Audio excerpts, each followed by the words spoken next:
Hey guys, welcome back. In this video, I'm going to show you how to unhide sheets in Excel. Let's get started. You'll notice that the only visible sheet here is sheet 1. However, there is a hidden spreadsheet in the workbook. So if you want to unhide a sheet in a workbook, click on any visible spreadsheet. Place the cursor on its name.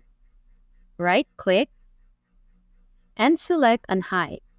A pop-up window will appear displaying the list of all currently hidden spreadsheets in the workbook. In this case, only one spreadsheet is hidden.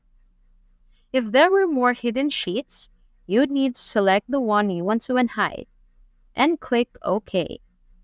Sheet 2 is visible again in the bar below.